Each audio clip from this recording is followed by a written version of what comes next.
नमस्कार, मैं हिमांशु कुमार। आप देख रहे हैं वेब समाचार।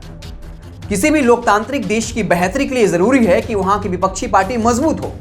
इस लिहाज से अगर हम अपने देश में देखें तो कांग्रेस वक्त के साथ लगातार कमजोर होता जा रहा है। कुछ महीने पहले जहां मध्य प्रदेश में कांग्रेस सरकार थी, लेकिन उनकी आपसी फूट और टूट की वजह से बीजेपी सत्ता में आ गई। राजस्थान में आपने देखा क्या कुछ हुआ। वहां के मुख्यमंत्री अशोक गहलोत और सचिन पायलट की तकरारें सामने आई। हालांकि ये अलग बात है कि वहां कांग्रेस सरकार किसी तरीके से बच गई, लेकिन इस वक्त भी सचिन पायलट और अशोक गहलोत के बीच जो मनमुटाव है वो पब्लिक फोरम में आता रहता है। ठीक उसी तरीके से पंजाब में 2022 में विधानसभा चुनाव होने हैं, लेकिन वहां के मुख्यमंत्री कैप्टन अमरिंदर सिंह और नवजोत सिंह सिद्धू आमने सामने हैं।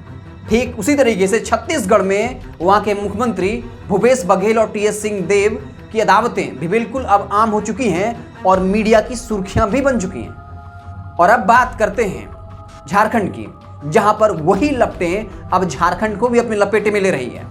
आपको याद होगा, झारखंड में कांग्रेस के प्रदेश अध्यक्ष व वर्तमान खाद्य आपूर्ति मंत्री डॉक्टर रामेश्वर उरांव दिल्ली पहुंचे थे, जहां उन्होंने कांग्रेस के आलाकमान नेताओं से बात की थी। उसके बाद वो रांची लौट आए, जिसके बाद डॉक्टर इरफान अंसारी के नेतृत्व में 3 और विधायक उनके साथ दिल्ली पहुंचे थे और ऐसा कहा जाता है कि वो डॉक्टर रामेश्वर उरांव से संबंधित शिकायतों को लेकर पहुंचे थे। आपको उन तमाम विधायकों के नाम बता दें।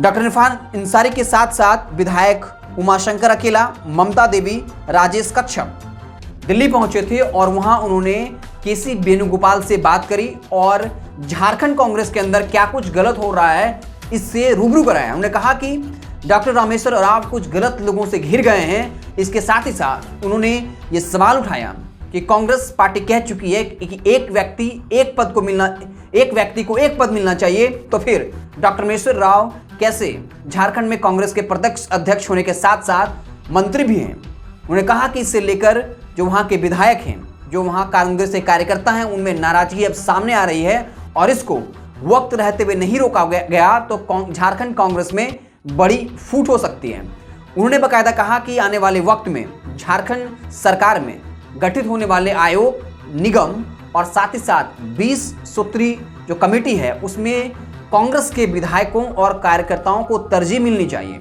क्योंकि झारखंड में कार्यकर्ताओं में नाराजगी है और चूंकि कार्यकर्ता कांग्रेस पार्टी की रीढ़ है, कांग्रेस पार्टी का अच्छा प्रदर्शन कर पा रही है तो उसमें उनके कार्यकर्ताओं की अच्छी भूमिका है। इसलिए आलाकमान को इस पर ध्यान देना चाहिए और वक्त रहते हुए सही फैसला लेकर जो कार्यकर्ताओं में और कांग्रेस के विधायकों में नाराजगी है उसको दूर कर लेना चाहिए। तो ये तमाम बातें हैं जो अब पब्लिक फोरम में आ चुकी हैं। डॉक्टर रामेश्वर उरांव जब दिल्ली से रांची आए थे तो उन्होंने कहा था कि ऐसी किसी तरह की बात नहीं है, लेकिन जब डॉक्टर इरफान अंसारी दिल्ली पहुंचे और वहाँ उन्हें खुल करके अब अपनी सारी बातें रखी हैं, अपने पार्टी विधायकों और कार्यकर्ताओं की नाराजगी की वजह बताया और कहा है कि एक पद एक व्यक्ति का नियम होना चाहिए, लेकिन डॉक्टर रामेश्वर उरांव के पास झारखंड में कांग्रेस प्रदेश अध्यक्ष के पद होने के साथ साथ मंत्री का पद भी है। तो इस तरीके से अब झारखंड कांग्रेस के बारे में कहा जा रहा है कि एक बड़ी टूट हो सकती है अगर इसे वक्त रहते हुए नहीं संभाला गया। और ये बड़ी दिलचस्प बात है कि कांग्रेस पार्टी में 2 खेमे ही नहीं हैं, बल्कि कई खेमे हैं जो कांग्रेस आलाकमान के लिए उनके बीच आपसी सामंजस्य बनाना एक टीढ़ी खीर साबित हो सकता है। ये तो आने वाले वक्त में ही पता चलेगा कि झारखंड में क्या कांग्रेस टूट जाएगी। ऐसा हो सकता है कुछ विधायक उनके बीजेपी में चले जाएं, कुछ जेएमएम में या फिर किसी और पार्टी में। क्या कुछ होगा ये तो वक्त ही बताएगा, लेकिन एक बात तो स्पष्ट है कि चाहे कांग्रेस आलाकमान कितना कुछ भी कह ले कि झारखंड कांग्रेस में सब कुछ ठीक है, लेकिन एक कहावत है कि बिना आग के धुआं नहीं निकलता है। तो देखना दिलचस्प होगा कि क्या वक्त रहते हुए कांग्रेस अपने सारे असहमतियों को दूर कर एकता स्थापित कर लेगा। ये तो आने वाला वक्त ही बताएगा। आप देखते रहिए समाचार, हम आपको झारखंड की सभी महत्वपूर्ण बड़ी खबरों से लगातार रूबरू कराते रहेंगे। बहुत बहुत धन्यवाद।